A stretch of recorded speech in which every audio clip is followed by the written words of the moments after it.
सुंदर हरि सुंदर हरि सुंदर नंद मुकुंद हरि नारायण हरि ओम। हरि सुंदर नंद मुकुंद हरि नारायण हरि ओम। हरि केशव गोविंद हरि केशव गोविंद हरि नारायण हरि ओम। हरि सुंदर नंद मुकुंद हरि नारायण हरि ओम। हरि सुंदर नंद मुकुंद हरि नारायण हरि ओम।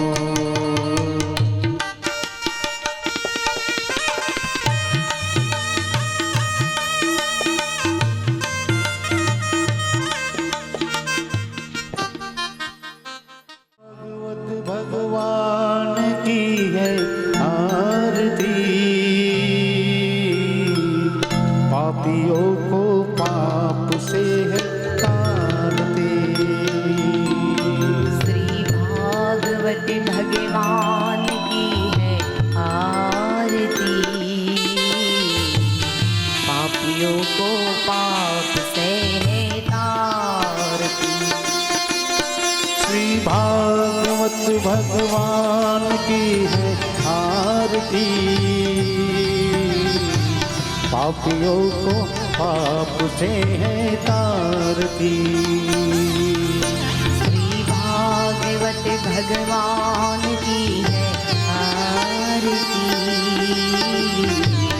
पापियों को पाप से है तारती।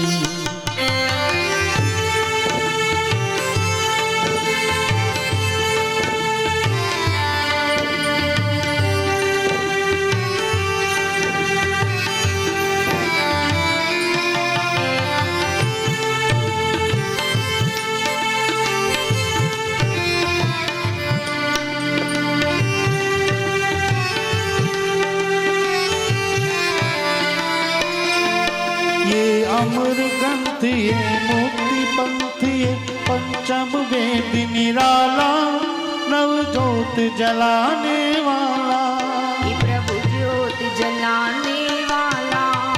ये अमर ग्रंथ ये मुक्ति पंथ ये पंचम वेद निराला, नव ज्योत जलाने वाला। प्रभु ज्योत जलाने वाला। हरि नाम यही हरि धाम यही, हरि नाम यही हरि धाम यही। ये जग मंगल की आरती, पापियों को पाप से तारती, पापियों को पाप से तारती।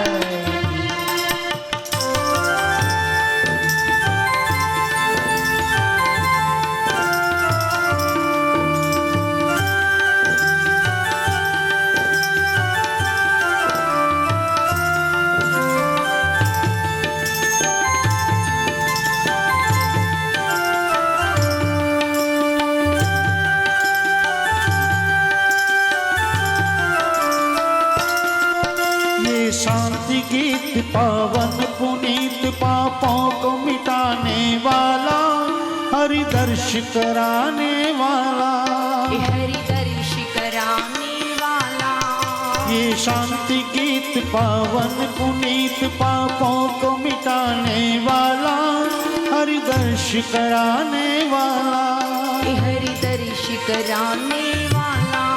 ये सुख करनी ये दुख हरनी, ये सुख करनी ये दुख हरनी। श्री मधुसूदन की आरती, पापियों को पाप से तारती, पापियों को पाप से तारती।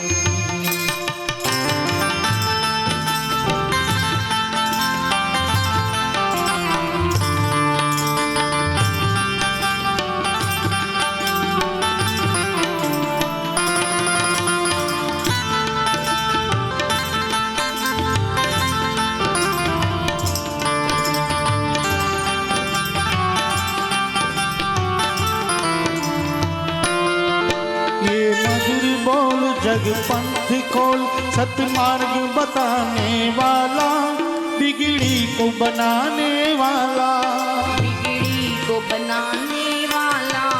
ये मधुर बोल ये जीव खोल, सतमार्ग बताने वाला, बिगड़ी को बनाने वाला, बिगड़ी को बनाने वाला। श्री राम यही घनश्याम यही, श्री राम यही घनश्याम यही, ये प्रभु महिमा की आरती, पापियों को पाप से तारती, पापियों को पाप से तारती। श्री भागवत भगवान की है आरती, पापियों को पाप से तारती, पापियों को पाप से है तारती। कपूर गौरम करावतारम, संसार सारम भुजगेहारम, सदा वसन्तं हृदयारविन्दे, भवं भवामि सहितं नमामि। मङ्गलं भगवान् विष्णु, मङ्गलं गरुडध्वज, मङ्गलं पुण्डरीकाक्षं, मङ्गलाय तनो हरि। सर्वमङ्गलमाङ्गल्ये शिवे सर्वार्थसाधिके, शरणे त्र्यम्बके गौरी नारायणी नमोस्तुते, नारायणी नमोस्तुते, नारायणी नमोस्तुते। कृष्ण कन्हैया लाल की जय, भागवत भगवान की जय, बोलो गंगा मैया की जय। नमः पार्वती पदे हर हर महादेव हर।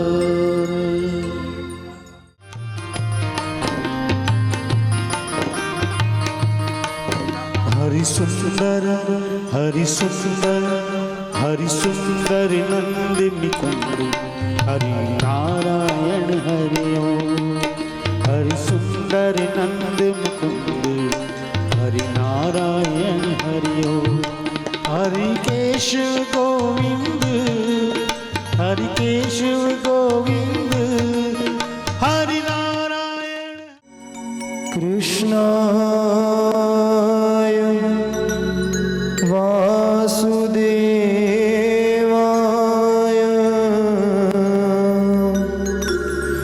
हरये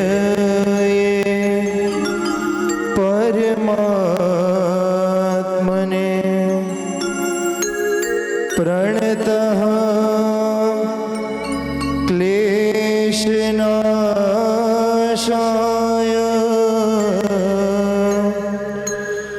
गोविन्दाय नमो नमः, गोविन्दाय नमो नमः। बोलिए श्री भागवत भगवान की जय। અવાજ આવ્યો નહીં ને જયકારનો, કે મને ઓછું સંભળાયું? અવાજ નથી આવ્યો એવું થયું ને? હા એવું થયું, કેમ કે હજી ઉંમર તો નાની છે એટલે કાન સારા છે, એટલે મને સંભળવામાં વાંધો નથી. ચા પીધી? કોફી પણ ચાલે, પણ પીધી ને? સરસ છે બધું, મેં જોયું ને એટલા દિવસથી, તો કેમ નથી બોલતા? ચલો ફરી એક વખત ટ્રાય કરીએ, કેમ કે મૂળ કથા સાંભળવા આવ્યા છે, મારે વધારે સમય લેવો નથી. એમને આપણે બોલવા દઈએ, એમનો અવાજ સાંભળીએ. બોલીએ શ્રી ભાગવત ભગવાન કી, બોલીએ શ્રી ગંગા મૈયા કી. ખૂબ સરસ. આજે પુણ્ય પવિત્ર શ્રાવણ મહિનો, અને એમાં પણ પૂર્ણિમા એટલે પૂર્ણ તિથિ, અને રક્ષાબંધન જેવો ઉત્તમ તહેવાર પણ છે. અને ગિરનારી મિત્ર મંડળ અને મંજુલાબેન, એમનો ખૂબ ખૂબ આભાર કે આજે મને અત્રે બે શબ્દ બોલવાનો એમને અવસર આપ્યો. અને સૌથી પહેલાં વ્યાસપીઠ પર વિદ્યમાન પૂજ્ય શ્રી ગાયત્રી દેવીની ક્ષમા માંગુ છું કે કથાના વચ્ચે ખલેલ પડે એ પણ દોષ છે, પણ માત્ર 2 શબ્દોની ભાવવંદના દીકરો જાણીને બાળક જાણીને સ્વીકારશો એવી આશા સાથે કે ઉંમર નાની છે એટલે વિશેષ કંઈ કહેવું એ પણ વડીલોની સભામાં એ પણ મર્યાદાનું ઉલ્લંઘન છે, એટલે બહુ મારે કંઈ કહેવું નથી. અને એમ પણ સૌથી ઉત્તમ વાત એ છે કે આજના સમયમાં જ્યારે કોઈ પોતાના ઘરવાળાનું 2 મિનિટ નથી સાંભળતું, ત્યાં તમે 6 કલાક કથા સાંભળો છો. આ જ સૌથી મોટી વાત છે. બંને તરફથી એવું છે કે ઘરવાળો કે તું તૈયાર વહેલી થાજે તો એ એનું સાંભળે નહીં, અને ઘરવાળાને કીધું બટેટા લેતા આવજો તો એ એનું સાંભળે નહીં. બંને તરફથી ક્યાંક ને ક્યાંક ભૂલી જવાય છે અને સાંભળતા નથી. પણ માત્ર આજે જ્યારે ભગવાન રામચંદ્રજીનો અને પૂર્ણ પુરુષોત્તમ પરાત્પર પરબ્રહ્મ સ્વરૂપ ભગવાન કૃષ્ણનું પ્રાગટ્ય એમાં પૂનમની તિથિને દિવસે આજે થવા જઈ રહ્યો છે. ખાલી એક જ નાની વાત કે કથા જે વ્યાસપીઠ પર વિદ્યમાન હોય ને એ 7 દિવસ સુધી કંઠી બાંધ્યા વગર પણ આપણા ગુરુ જ છે. ભલે કંઠી નથી બાંધતા પણ 7 દિવસ સુધી આપણને દીક્ષા આપે છે. 7 દિવસ સુધી રોજ ને રોજ કોઈક ને કોઈક નવી દીક્ષા આપણને આપણા ગુરુ તરફથી મળે છે.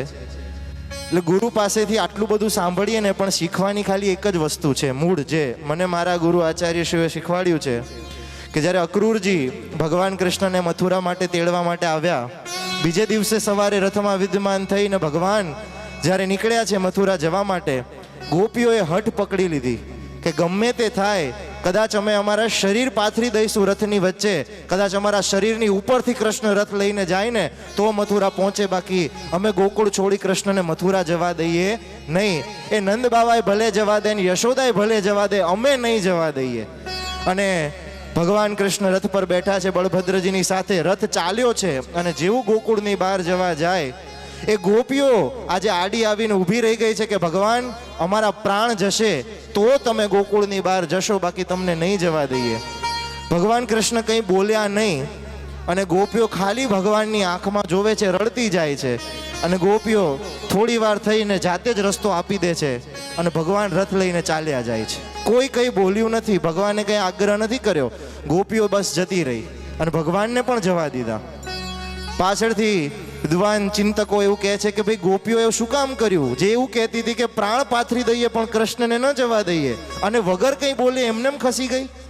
તો ગોપીઓને સ્વામી પ્રત્યેનો ભાવ એવો છે કે ભગવાનની આંખમાં એમને જોઈ લીધું હતું કે કૃષ્ણએ નક્કી કરી લીધું છે કે હું જઈશ, અને જો મારા સ્વામીએ નક્કી કરી લીધું છે કે મારે જવું છે તો અમે દાસી થઈને એને કઈ રીતે રોકી શકીએ. આંખમાં વાંચી લીધું ને એને પ્રેમ કહેવાય. એણે આંખમાં વાંચી લીધું કે મારા સ્વામીની ઈચ્છા છે, અને કદાચ ભગવાન તમે પાસે છો ને એ સારું નથી, તું દૂર રહે ને એ જ મારા માટે સારું છે. કેમ કે ઘણીવાર તો મંજિલ કરતાં સફરની મજા વધારે હોય છે. ઋષિકેશ જવું એ તો મોટી વાત છે, પણ ટ્રેનમાં 24 કલાક કાઢવા કે ઋષિકેશ ક્યારે આવશે એ 24 કલાકનું મહત્વ સૌથી વધારે છે. તારી પ્રાપ્તિ મહત્વની કેટલી છે એ તો તને ખબર, પણ તારા વિરહમાં રડવું ને એ રડવાનો સૌભાગ્ય તે મને આપી દીધો. આનાથી વધારે તું ભલે મથુરામાં હોય પણ મારા આંસુમાં એ શક્તિ છે કે તારું શરીર મથુરામાં હોય ને તો કૃષ્ણ મનથી તો તારે મારી પાસે અહીંયા જ રહેવું પડશે. તું ક્યાંથી મથુરામાં રહેવાનો. અને છેલ્લે જ્યારે ભગવાન કૃષ્ણને અંતર ધ્યાન થવાનો સમય હતો ને ત્યારની પણ બધી સાક્ષી છે કે અંતે ચિંતન કરે છે ગોપીઓનું, રાધિકાનું. આ ભાવ આપણે આપણા ગુરુની આંખમાં આજ્ઞા વાંચી લેવાની ને એ આપણે ભાગવતમાંથી શીખવાનું છે. 7 દિવસ સુધી એમણે આપણને ઉપદેશ આપવાના છે, આપણે ગ્રહણ કરવાના છીએ, પણ જ્યારે મુખથી ન બોલે અને આપણે આંખ વાંચતા શીખી જઈએ ને એને જ પ્રેમ કહેવાય. અને કદાચ પતિ ઘરે આવે, પગરખા ઉતારે અને પતિ ન બોલે ને તો પણ પત્ની આંખ વાંચીને સમજી જાય કે આજે આનો દિવસ કેવો ગયો છે. આને પ્રેમ કહેવાય. ક્યાં બહાર શીખવાનું છે, આપણે ઘરમાં જ શીખી લઈએ એવું છીએ. પછી પતિ પૂરતું છે ને એ આપણા પરમ પિતા પરમાત્મા સુધીને આપણા ગુરુ સુધી શીખી જઈએ. આટલું વરદાન ભગવાન ભાગવતજી આપણને આપે. ગુરુ ચરણોમાં નિષ્ઠા કાયમ બની રહે એવા જ આશીર્વાદ માંગતા બધાને ઉપસ્થિત સર્વેને હૃદયપૂર્વકથી મારા રાધે રાધે. આવી રીતે નહીં ચાલે. રાધે રાધે, રાધે રાધે, રાધે રાધે. અસ્તુ. હરિઓમ તત્સત. ભગવત સ્મરણની અંદર પ્રભુની સ્તુતિ કરી, સ્તુતિ વંદના કરવી પડે, મંગલાચરણ કર્યું, હનુમાનજી મહારાજને યાદ કર્યા અને હવે ભગવત સ્મરણ કરવા જઈ રહ્યા છીએ. ત્યારે દરેકનું ધ્યાન, દરેક મને જોવે, બીજા કોઈને નહીં. જોવા જેવા છીએ એટલે ધ્યાન જો કથામાંથી, હમણાં કહ્યું ને, બોલીને ગયા ને કથાકાર, શું બોલીને ગયા?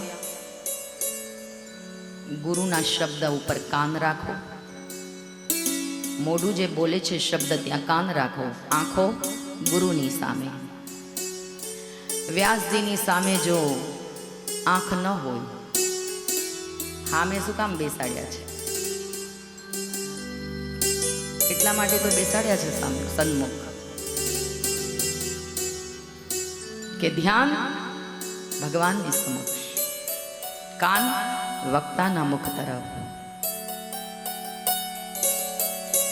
9મા સ્કંદની અંદર શરૂઆત કરી છે. ઘણા બધા રાજાઓની કથા છે. ગંગા અવતરણની કથા આપણે સાંભળી.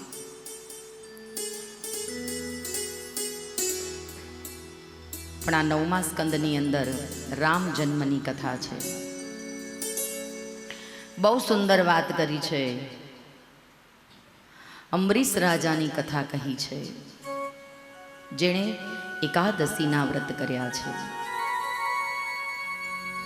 અગાઉ આપણે સમજી ગયા કથામાં.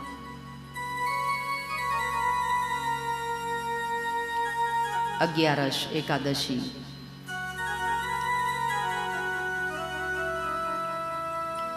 કહેવાય છે કે અંબરીશ રાજાએ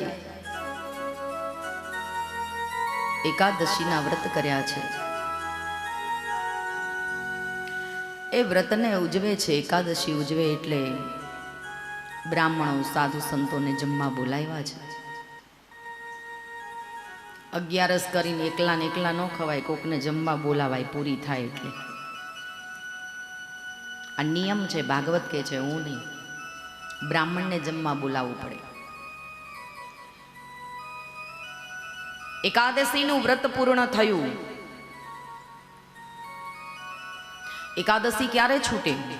કે જ્યારે કોઈ બ્રાહ્મણને જમાડીએ, સંતને જમાડીએ, એ પારણા કરી લે પછી આપણે કરાય. આ નિયમ છે. અંબરીશ રાજાને એ નિયમ હતો. દુર્વાસાને પણ આમંત્રણ આપ્યું છે. જમતા પહેલા દુર્વાસા નદીમાં સ્નાન કરવા ગયા છે.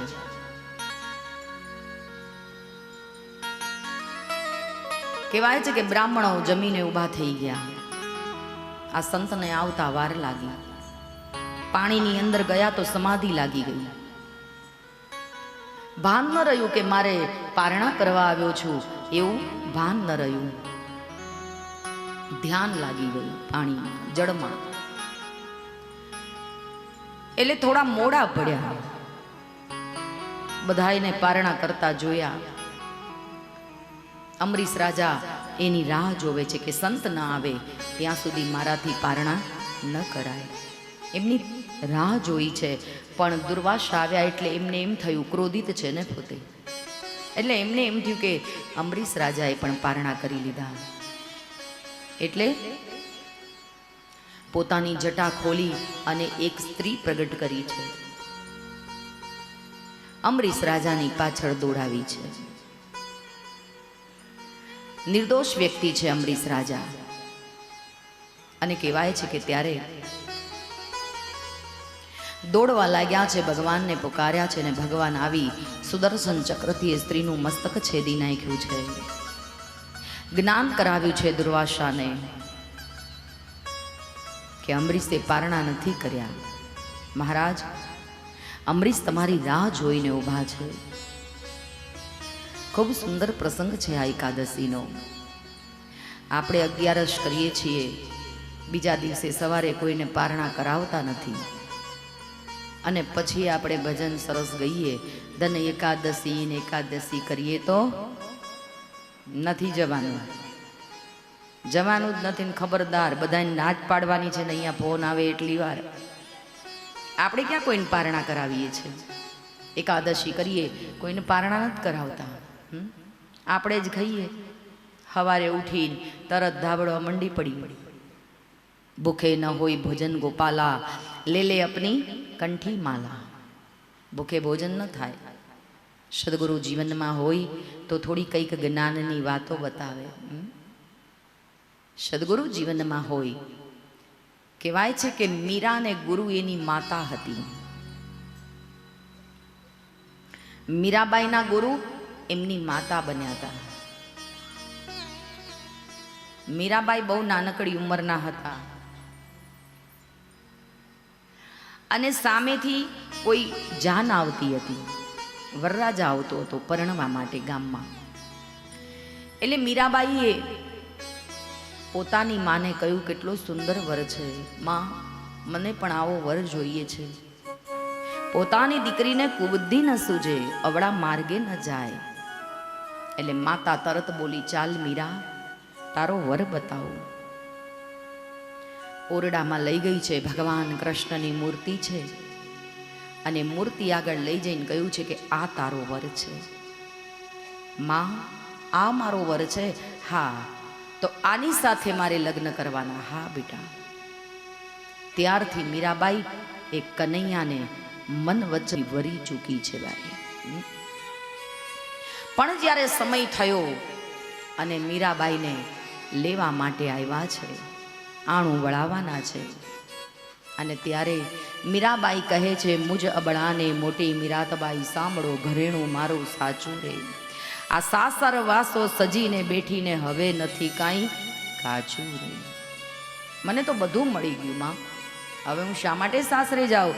તે જ કહ્યું છે કે આ શામળીયો વર એ તારો વર છે માં. કૃષ્ણ પરમાત્મા જો મારો વર હોય તો મીરા કહે એવા વરને શા માટે વરવું? જે આજે જન્મે છે કાલ મરી જાય છે. વરુ મારા ગિરધર ગોપાલને કે મારો ચૂડલો અમર રહી જાય. એવી ચૂંદડી ઓઢું રંગ ચૂવે રંગ બેરંગી હોય. ઓઢું એસો કાળો કામડો દૂજો દાગ ન લાગે કોઈ. અને મીરાબાઈ સંતોની નાતમાં જતા, નૃત્ય કરતા, કૃષ્ણના ભજનો ગાતા. હીરા માણેકની માળાઓ, રત્ન જડિત હાર મારે કોઈ કામના નથી માં, ના કેવડાવી દો. કેમ કે હવે ફકીરી લાગી છે. લીધી રે ફકીરી મેં તો હરી સારા નામ. હવે હું સાસરે નહીં જાઉં માં, મેરો મન મગન થયો છે. લગન એવી લાગી છે ભાઈ. ગુરુ ના બતાવ્યાના માર્ગ પ્રમાણે જો શિષ્ય ચાલે તો જીવન ધન્ય બને, કલ્યાણ થાય. બહુ સુંદર વાત કરી છે. અંબરીશ રાજાએ જે પારણા કર્યા છે, દુર્વાસાને જમાડી અને પછી પોતે જમ્યા છે. દુર્વાસા શાંત થયા છે. ઘણી બધી સુંદર કથાઓ છે. એમાં રામચરિત માનસ, આજ આ સભાની અંદર રામચરિત માનસની જે કથા છે, જે રામ જન્મોત્સવની કથા, ઘણા ભાગવતની અંદર કેવલ ને કેવલ ભાગવત કથાના જ પ્રસંગો હોય છે. પણ હું પોતે રામાયણ વક્તા છું, પ્રખર 30-35 વર્ષથી રામચરિત માનસની કથાઓ કરું છું. એટલે મને રામચરિત માનસ ખૂબ વાલું છે. કેમ કે ત્રેતાની અંદર પ્રથમ રામ જન્મોત્સવ છે, દ્વાપરમાં કૃષ્ણ જન્મ છે. ખૂબ સુંદર ચરિત્ર છે ભગવાનનું. પહેલા ભગવાન મર્યાદામાં રહેતા શીખવાડે છે, પછી કૃષ્ણ જેવા બનવાની વાત છે. રામચરિત માનસ ન સાંભળીને સીધા કૃષ્ણ બની અને આ સમાજમાં ઉભા રહીએ. કૃષ્ણ ધારતો, એની મટકી ફોડવા ઘૂસી જતો, ઘરમાં ચોરીઓ કરતો. આજનો દીકરો કોઈ દીકરીનો હાથ પકડીને એમ કે હાલ આપણે રાહડે રમીએ, બાકી મૂકે ગામવાળા એને. કૃષ્ણ બનવા જાય, એ કૃષ્ણ બનવા જો જાય, ઘણા લોકો એમ કે છે કે કૃષ્ણ છું, મારો દીકરો તો કનૈયો છે, એ નાનો છે ત્યાં સુધી, મોટો થાય પછી નહીં. બદલ ગયા જમાના મુરારી, કૃષ્ણ બન કે નાના. રામચરિત માનસની સુંદર ગાથા, ઘણી બધી કથાઓ કર્યા પછી હરિશ્ચંદ્રની કથા કઈ છે. હરિશ્ચંદ્રની કથા કર્યા પછી સૂર્યવંશી રાજાઓની કથા શરૂ થઈ રહી છે. ખૂબ સુંદર કહેવાય છે કે રામચરિત માનસના 7 કાંડ જે છે એમાં બાલકાંડ છે, અયોધ્યા કાંડ છે, અરણ્ય કાંડ છે, કિષ્કિંધા કાંડ છે, સુંદર કાંડ છે, લંકા કાંડ છે ને ઉત્તર કાંડ છે. બાલકાંડ જે છે એમાં ભગવાનનું ચરિત્ર કેવું છે એ સમજાયું છે કે ભગવાનનું ચરિત્ર કેવું છે. દરેકને વંદના, નાના મોટા દરેકને વંદન કરતા શીખો. એવું નહીં કે આપણે મોટા છીએ એટલે વંદન ન કરીએ, વ્યાસ ગાદી ઉપર બેસીએ છીએ એટલે વડીલોની મર્યાદા ન રાખીએ, વિવેક ન રાખીએ. ખૂબ સુંદર વાત કરી છે. ગંગા સતીએ પાનબાઈને કહ્યું છે, અંધારું છે ભક્તિના માર્ગમાં. આપણે 7 દિવસની કથા સાંભળીએ પણ ધ્યાન રાખીને સાંભળી. મેં પહેલા દિવસે કીધું કે શ્રોતાઓને પહેલા કહેવામાં આવે છે કે શ્રોતાઓ સાવધાન. આપણે ખાઈ પીને કથા જ સાંભળવાની, આ જ ધંધો છે. થાય તો ગંગામાં નાવા જવું, 2 માળા કરવી, આ જ તો કરવા આવ્યા છીએ આપણે. તો કથામાં બેસીએ. હમણાં વાત કરીને ભાઈએ કે અહીંયા આપણે 3 કલાક બેસીએ છીએ એક સભામાં શાંતિપૂર્વક. એ કેમ બેસાય છે? પુણ્યની કમાણી આપણી, આ જન્મની નહીં, પુણ્યની કમાણી. નકર કોઈ નથી બેસી શકતું. એક ગામ હતું, એની અંદર આવી સુંદર રામકથા. મને એક ભાઈએ એવું કહ્યું, મને કે માતાજી જ્યારથી આ કથા શરૂ થઈ છે, આ 4થો દિવસ છે, આ બધું બસ અમને જ કહેવાય છે, શ્રોતાઓને જ. આ તમે બેઠા છો મજાના ગાદી ઉપર, તે તમને કંઈ લાગુ નથી પડતું? મેં લાગુ પડ્યા વગર તો બેઠા ન હોઈએ ને. અમલમાં ઉતાર્યું હોય અમને લાગુ પડે. બહુ સરસ કહ્યું છે. હતો એક કથાકાર, ગામડે ગામડે કથા કરે, પણ વાણીના વિલાસમાં બાપા શ્રોતાઓના એ મન હરે. અરે આવી વાત કદી આપણાથી થાય ના, આવી જાય હોઠે છતાં બોલ્યું બોલાય ના.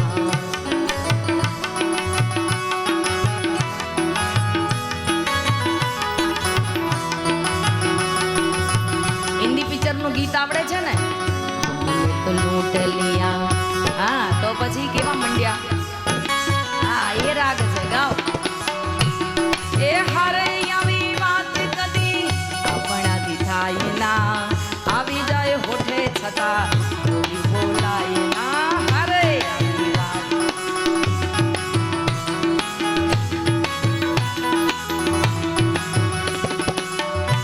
સુંદર વાત કરી છે. એક કથાકાર હતો. શ્રોતાઓની એકલી વાત નથી, કથાકારને અમલમાં મૂકવું પડે. એક કથાકાર હતો, કથા કરતો, પણ ઉંમર લાયક બહુ હતા. મોઢામાં એમને દાંત નહોતા અને પોતે વ્યસન કરતા હતા. તમાકુ ખાવાની એમને ટેવ હતી. એટલે પણ આ તમે બધા બેઠા છો અને તબિયત કાંઈક બગડે ને કાંઈક મોઢામાં મૂકવું હોય તો તમારી નજર ચોરાઈને અમારે કેમ મોઢામાં મૂકવું? પણ આ નેપકિન એટલે જ રાખવામાં આવે છે કે આની અંદર તમાકુ ચોળી અને દાદાએ આમ કરીને આમ ભરાઈ દીધી. કોકને એમ કે દાદા મોઢું લૂસતા હશે, તમાકુ ભરાવી દીધી. પછી શ્રોતાઓ બધા મંત્રમુગ્ધ છે. પણ પેલું થૂંકવું ક્યાં, દાંત નહીં એટલે લાર ઘણી બધી ભેગી થઈ ગઈ. એટલે હવે એને થૂંકાય તો નહીં, કેમ કે આ બાજુએ બધા જોવે, આ બાજુએ જોવે. ડબરો તો કાંઈ લઈને ફરતા નહોતા. એટલે એ લાર છે ને બોલતા બોલતા પોથી ઉપર પડી. હું તો દૂર બેઠી છું, તમને બતાવવા કે હું વ્યસન નથી કરતી એમ. મને વ્યસન નથી કાંઈ. પણ લાર પડી નીચે એટલે બેનોનું ધ્યાન, અમે ક્યાં ભૂલ્યા ને એ તમે અમારી ભૂલ કાઢો. પણ તમને યાદ ન રહે ને તો અમે કાંઈ કહીએ નહીં. તમે આમ તરત શોધી નાખો કે આમની ભૂલ ક્યાં થઈ, ક્યાં ભૂલ્યા આ વક્તા. કહેવાય છે કે લાર પોથી ઉપર પડી. હવે આ તો વક્તા છે ભાઈ, એને કાંઈક તો બોલવું પડે, નકર ડખો થાય મોટો. એટલે એણે કહ્યું, સજનો, માતાઓ ને દેવીઓ, જ્યારે જ્યારે મારો ને પરમાત્માનો એક તાર થાય ત્યારે મારા મુખારવિંદમાંથી ગંગાજીનું પ્રાગટ્ય થાય છે. આહાહા, ને પછી તો કઈ બાકી રે. બેનો કે હાલો, ભાઈઓ વિચારીને આવે. બેનોની લાઈન લાગી, લાઈન સર આવ્યા. ગંગાજળમાં આમ તર્જની આંગળી આમ લઈ અને ચાખ્યું. અલી એ તીખું બહુ લાગે છે, તાર બાપ તમાકુનું લાર છે, તીખી જ લાગે ને. બીજી આવી, એણે ચરણામૃત લીધું. પણ કહેવાય છે કે બહુ સુંદર વાત કરી છે, દ્રષ્ટાંત સાંભળવા જેવું છે. આ બધાએ પોધીનું ચરણામૃત લીધું અને પછી એક યુવાન હતો. એ યુવાને કહ્યું કે મહારાજ, આપના મુખારવિંદમાંથી ગંગાજીનું પ્રાગટ્ય થયું છે ને, તો લ્યો આ ફાકી કરી જાઓ. એ કે પણ શેની છે કે તમે ફાકી તો કરો. ફાકી કરી ગયા અને પછી કે બોલ ભાઈ, હવે એ કે મારા મા બાપ છે ને, હું બહુ ગરીબ છું. મારા મા બાપ જીવતા હતા ત્યારે કહેતા હતા કે બેટા ગંગા લઈ જા, પણ મારી પાસે એટલો બધો ખર્ચો થાય એવું નહોતું. એટલે મેં કીધું કે ભાઈ કોક દી મેળ આવશે તો અસ્થિ મા બાપના પધરાવી દઈશું. પણ મેળ જ ન આવ્યો ને. પછી એ મેળ આજ હું કથામાં કોઈ દી આવતો નથી, પણ આજ જબરજસ્તી, કેમ કે યજમાન જ અમે છીએ એટલે અમારા કુટુંબની કથા, એટલે આજ મારે બેસવું પડ્યું. અને મને તમે જ્યારે બોલ્યા કે ગંગાજી મારા મુખારવિંદમાંથી આવે, ત્યાં શું કામ ભાડું ભરીને જવું. એટલે ઘેર ગયો, ખાયણી દસ્તો લઈ અસ્થિને ખાંડ્યા, ચારણીમાં ચાળ્યા અને તમારા મુખમાં પધરાવ્યા. હવે કોઈ વક્તા એમ કે મારા મુખારવિંદમાંથી ગંગાજીનું પ્રાગટ્ય થાય છે, તો લોકોના અસ્થિઓ અમારા મોઢામાં જ આવે ને. બહુ સુંદર વાત છે, સરસ વાત કરી છે કે કથાની અંદર વક્તાને પણ લાગુ પડે. એ પોતે જે અમલ કરતો હોય ને અને બોલે તો એ બીજા અમલ કરે. પોતાને વ્યસન નથી તો બીજાને ન થાય. એની વાણી હૃદયને સ્પર્શી જાય. પણ ગામડું એક ગામ છે, એમાં એક માં બેઠા છે. એને 3 દીકરા છે. આ 3 દીકરા પોતાની માતાને રોજ વિનંતી કરે કે માં, તું કોઈ દિવસ રામ કેમ નથી બોલતી, ભગવાનનું નામ કેમ નથી બોલતી, એનું કારણ શું? બોલે મન નથી ગમતો ભગવાન, ભગવાનનું નામ ના લેવાય. મેં હોભળ્યું છે કે દુઃખ બહુ પડે છે એટલે ભગવાનનું નામ ન લેવાય. પણ માં, આ રામજી મંદિરમાં જા, કૃષ્ણ મંદિરમાં જા, માતાજીના મંદિરો છે, તીર્થયાત્રાએ જા, અમે તને પૈસા આપીએ, મારે નહીં જવાનું, ક્યાંય નહીં જવાનું, મારે તો ભગવાન તમે જ છો. એમ કરીને માજી રોજ વાટ ટાળી દે. એક સંત પાસે આ 3 દીકરા ગયા અને એમણે કહ્યું કે મહારાજ, આ મારી માં જે છે એ કોઈ દિવસ અમે એને મોઢે ભગવાનનું નામ નથી સાંભળ્યું. આ રામ બોલે એવું કંઈક કરો ને, પછી મરી જશે તો શું કરવાનું? અવગત્યો થાય જીવ, એને મોક્ષ ન મળે. એટલે મહારાજે કહ્યું, રામજી મંદિરમાંથી પાત્ર લઈ આવો, રામ પાત્ર, અને માજીને બતાવો. રામ પાત્ર લઈને આવ્યા. દીકરાને એમ કે બાને કહીશું, બા આ શું છે? તો કહેશે રામ પાત્ર. પણ અવળા કોઈ દી સીધું બોલે. ડોશીને કીધું કે લ્યો માં, આ શું છે? તો કે શકોરું. ડોસી રામપાત્ર બોલ્યા નહીં. છોકરાઓ મંદિર લઈ આવ્યા. મંદિરની અંદર ભગવાનની મૂર્તિ મૂકી રામની. અને પછી દીકરાઓ આવ્યા પોતાની મા પાસે અને કહેવા લાગ્યા કે માં આ શું છે? તો એ દીકરો બોલ્યો, એ ડોસી બોલી કે બેટા આ તો આવું બધું હોય ને જ્યાં ત્યાં બધું આવું જ બેઠું હોય, એમાં શું બતાવવા લાવ્યા? તોય રામ ન બોલ્યા, મોઢે રામ શબ્દ ન આવ્યો. દીકરાઓ થાકી ગયા. ગામમાં કથા બેઠી છે. દીકરાઓએ કહ્યું કે જો આજ તું કથા સાંભળવા ન જાય ને તો હવે અમે બધા તને છોડીને જતા રહીએ. ના ના, ઘર છોડવાની જરૂર નથી, હું કથામાં જઈશ. ડોસીમાં આવ્યા, પણ કઈ રીતે? હાથમાં લાકડી છે, સ્પેશિયલ જવાનો જંગલ જવાનો લોટો છે. જંગલ જઈ અને વળતે પછી બેઠા. એ લોટો લાકડી બે લઈ પાડોશણને કીધું કે મારે કાંઈ કથા સાંભળવા આવી નથી, સુવાનું છે મારે. હારો થાંભલાનો ટેકો દઈ અને માજી બેઠા છે લાંબા પગ કરી,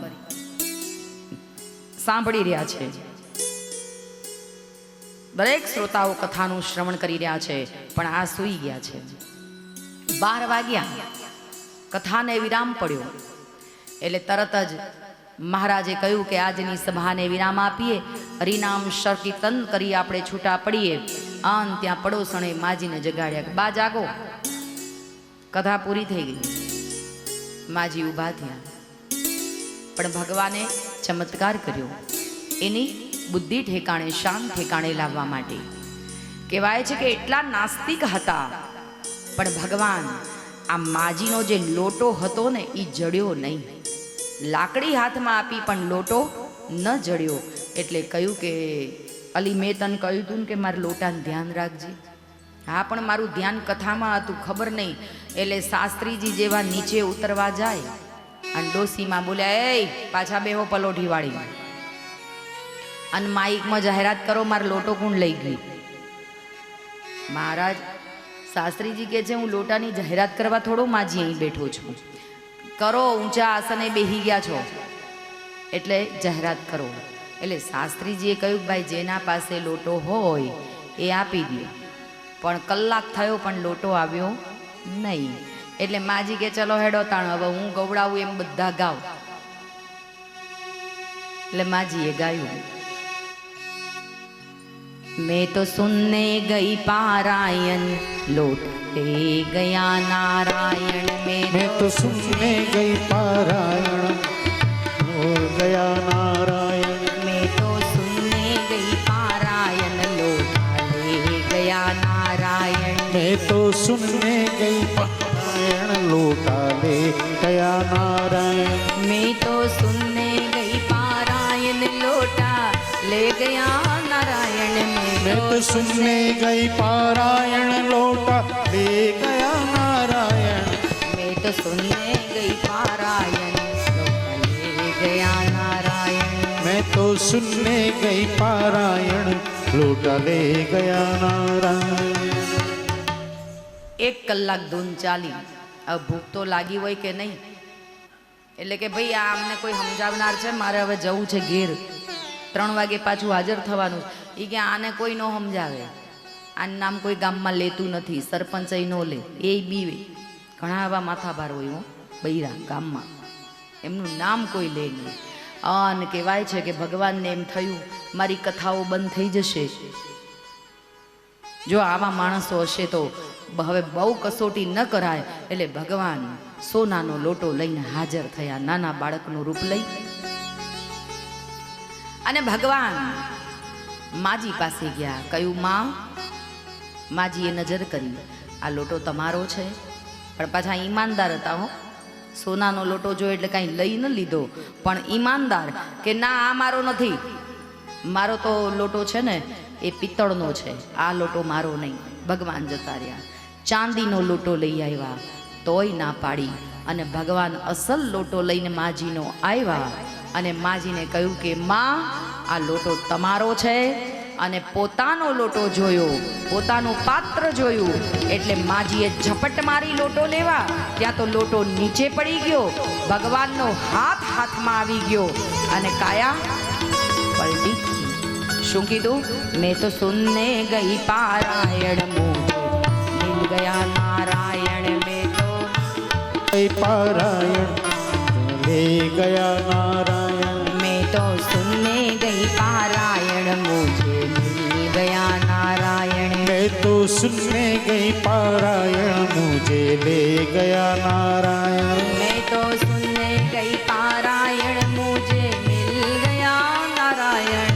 मैं तो सुनने गई पारायण मुझे मिल गया नारायण. मैं तो सुनने गई पारायण मुझे मिल गया नारायण. मैं तो सुनने गई पारायण मुझे मिल गया नारायण. मैं तो सुनने गई पारायण मुझे मिल गया नारायण. मैं तो सुनने गई पारायण मुझे मिल गया नारायण. ઘણીવાર ભગવાનની કથામાં ખોટે ખોટાઈ બેસીએ ને, નાસ્તિક ભાવ નાસ્તિક બનો તો પૂરા બનજો, આસ્તિક બનો તો પૂરા બનજો. ક્યાંક આવો ખોટું ખોટું કરવા જઈએ ને તોય ભગવાન મળી જાય છે. ગયા તા કે 3 કલાકની સભામાં સુઈ આરામ કરીને પાછી આવીશ, પણ ત્યાં તો ભગવાન મળી ગયા, જીવન ધન્ય બની. અને ભગવાન વૃદ્ધાવસ્થામાં જ મળે, કેમ કે હવે આપણે નવરા, આપણું કાંઈ ચાલે ને, ઘણું બધું રાજ કરી નાખ્યું. આ જગાડો નકર મદારી બનશું. જગાડો, જાગ. ઝોલા આવે રે મને ઝોલા રે આવે, કથા સાંભળતા મને ઝોલા રે આવે, ઝોલા રે આવે.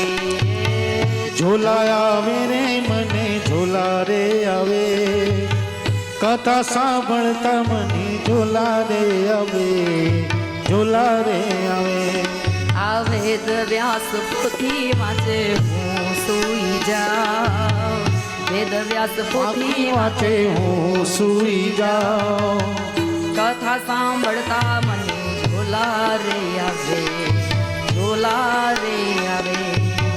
ઝોલા આવે રે મને ઝોલા રે આવે, કથા સાંભળતા મને ઝોલા રે આવે, ઝોલા રે આવે.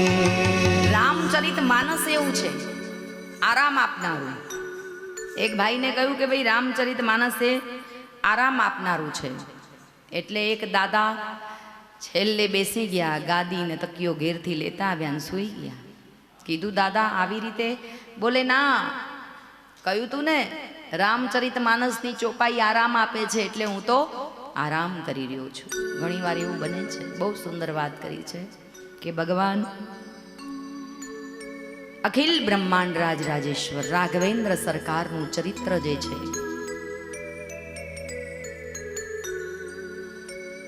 અને એવો પરમાત્મા ભગવાન શિવજી, વંદના પ્રકરણ છે, બાલકાંડ.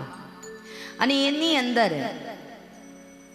જ્યારે ભવાની પાર્વતી યજ્ઞ કુંડમાં હોમાઈ ગયા, પછી હિમાચલ ને મેનાને ત્યાં બીજા જન્મની અંદર આવ્યા, પછી ભગવાનનું ધામધૂમથી લગ્ન થયું. ભગવાન શિવજી સમાધિમાંથી બહાર આવ્યા, એટલે માં પાર્વતી એમની સન્મુખ ગયા છે. શેની માટે?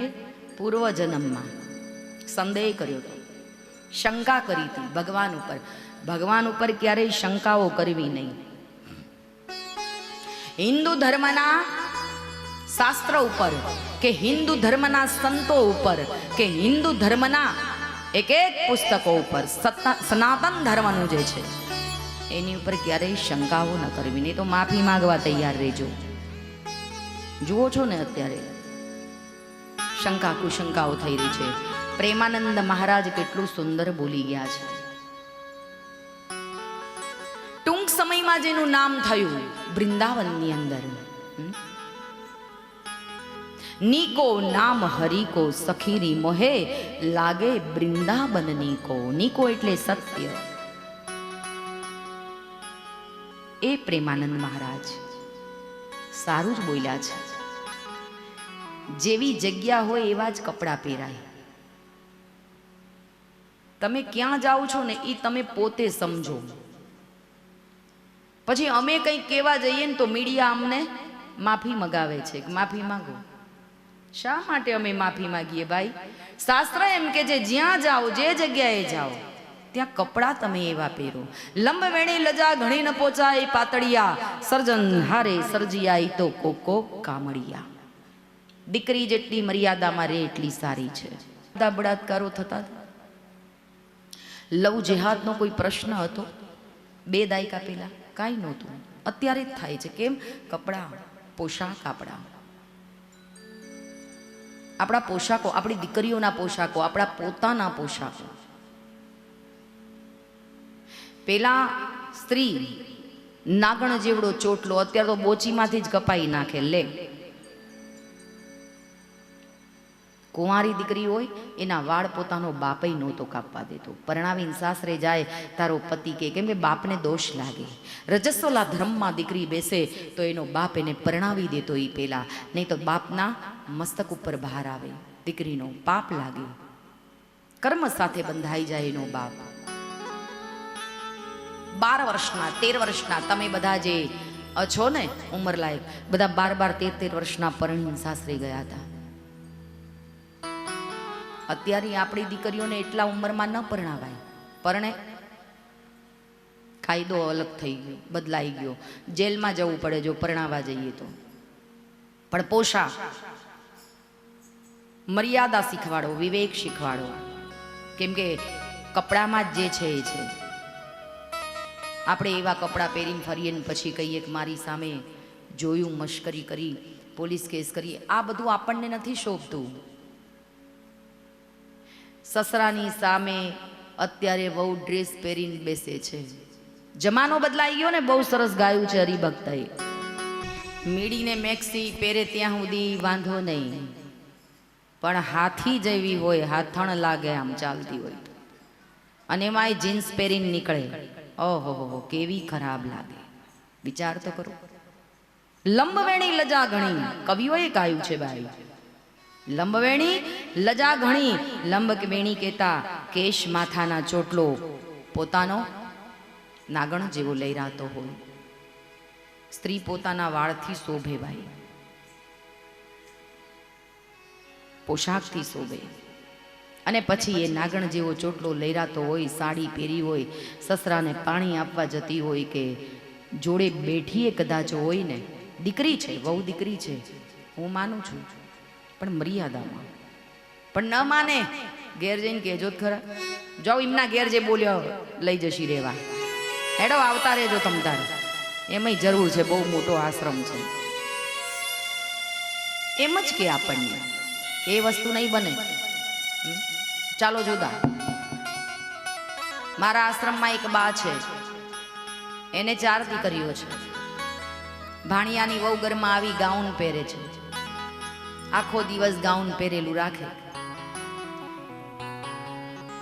એટલે મને કે, મેં કીધું બા તમે કેમ આટલી ઉંમરે તમે અહીં આશ્રમમાં આવે? 90-95 વર્ષની ઉંમરે તમે આશ્રમમાં આવો, સારું ન લાગે? હવે તો જવાનો સમય. હવે કે શું કરું? મેં કેમ? આ પેલી રોડ મમરાન ઠેલો ચડાવીને બેહી જાય છે મારી જોડે કે. ઘરડાઓને બોલતાય સારું આવડે, મમરાના ઠેલા. સસરા જોડે બેઠી હોય પાંગતે, અને પછી એમ કે સસરાજી હું કેવી લાગુ? હારો હારો હોય તો ઠીક છે, નકર કે ભૂંડી હા પણ લાગે છે. કપાળમાં મેં કહ્યું તું કુમકુમનો ચાંદલો, સેથો પૂરવાનો. 80 વર્ષ થાય તો એ સેથો કાંઈ બંધ ન કરી દેવાય જો જીવતા હોય તો. પછી એવું ના હોય કે ઘરમાં વહુ આવી એટલે અમારે સેથા નહીં પૂરવાના. કેમ? નથી જીવતા? બદલાઈ ગયો સમય, અને હવે આપણાથી ન બોલાય. બોલવા જઈએ તો અવળું પડે, જીવી ન શકાય. જમાનો બદલાયો, ઊંટના ઢાંચા ઉપર બેઠા છીએ. જો સીધી કમર રાખીએ તો મણકા તૂટી જાય. ઊંટ જેમ ચાલે એમ ચાલવું પડે. સુંદર વાત કરી છે.